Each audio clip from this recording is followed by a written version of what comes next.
ddala nga maama we akyali mulamu ayinza okuyita sula gyangu nnyina ebigambo bye njagala nkusibirire n'otogendayo, ye Allah n'amujjulula nga tewagendayo, kikulumiriza obulamu bwo bwonna. Ne bwe tuba tuli wano n'ofuna akasimu nga kava wa sengaawo naga nti kitaawo yaleka akuwandikidde ebbaluwa bulijjo munagyerabira yiino ngirabye, eyo ebbaluwa ogyagala bagireete mwezi gujjo oba bagireete ekiro? Eyo ebbaluwa babagireeta ekiro ogisoma nkero oba ogisoma ku olwo? Lwaki? Olw'obubaka buno buvaawa? Buva wa taata. Wano we tuli Muhammad Kasozi mukwano gwange ogenda okuwulira essimu yo ng'erina akade ka message titi, ogenda okukebera nga message eva wa Ssaabasajja audio, ogenda ozanya audio nga Ssaabasajja nga ni Muhammad Kasozi gyebaale nze Ssaabasajja ng'eddoboozi lyeryo lyennyini. Obadde okimanyi nti bw'oba otudde ku ntebe oyinza okukkirira wansi nti ojjo Ssaabasajja mmanyi, era ozanya audio b'emirundi emeka? Naffe wekanga otuweereza ku ddoboozi eri bwe tuba tubadde tutera okukumanyiira tufune we tukoma. Tulinayo messaging eva eri Allah. RDC awo woli n'ofuna messaging eva wa president, genda okagira nga his excellence ogisoma kati oba ogisomozeeyoka wano wennyini ogirogera. Ne bwagamba nti nkwagala kati era wano wennyini nfunyemu ka emergency.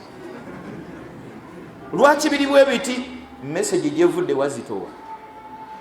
Teri message ezitowa kwenkana evudde wa mutonzi wo Qur'an. Lwaki owangala tumanyi kusoma Qur'an? Weewa nsonga ki? Oweze emyaka gy'olina nga tomanyi kusoma Qur'an? Malakum kaifa tahkumun, abange mubikoze mutya? Baganda bange obulamu tukaluubirira enkolagana yaffe ne Qur'an eyinamu omukono. Waman a'rada an dhikri fa inna lahu ma'ishatan danka, suratu Taha 23. Yenna anaagayalirira okuyiga okusoma Qur'an, yenna amanyi okusoma Qur'an anaabulwa obudde obugitunulamu olunaku, fa inna lahu ma'ishatan danka, ajja kwangalira mu bulamu nga bwakanyigo. Ndoza akanyigo mbulamu lekerawo tukaabirira otegedde wekava. Sajja mukulu myaka 4 Qur'an oza nyinamu essula zange 2 myaka 4 kitegeeza okuweza 4 ojja kumala kuweza 8. Bwe giba 4 gikola essula 2 kitegeeza nnyo emyaka 8 okuweza 6 12. Essula z'olina mu Qur'an endala zaani? Bangi tulinamu essula zaffe, essula zo 2. Okumanya essula zo nozituma n'amannya, ninamu Tabbat ne Qul huwallah.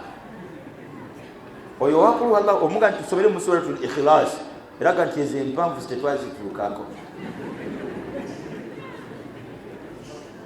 Suratul Ikhlas wakati wa Qur'an nzisituukangayo kuba yalina sura ze Tabbat. Niba nyoba tukwatibwe ku nsonyi nosaza Tabbat ku subuhi neizaaja, nosaza Tabbat ku dhuhuri neizaaja, nosaza Tabbat ku asiri neizaaja, nosaza Tabbat neizaaja ku magharibi, nokomeza kuyisya n'enkya paka ddi. Qur'an baganda bange tubere serious. Obadde okimanyi nti Qur'an ffenna tugenda gibuuzibwako, oba radisi oba qadhi simanyi imam mutwale, ffenna tugenda kubuuzibwa ku Qur'an mu maaso ga Allah. Mu suratu Zukhruf aya 43 Allah kati wa innahu la dhikrun laka wa liqaumika wa sawfa tus'alun. Twagadde enkomerero ya aya eno, wa sawfa tus'aluna, mwenna Qur'an mugenda gibuuzibwako. Tegeka byogenda okwanukula ku Qur'an.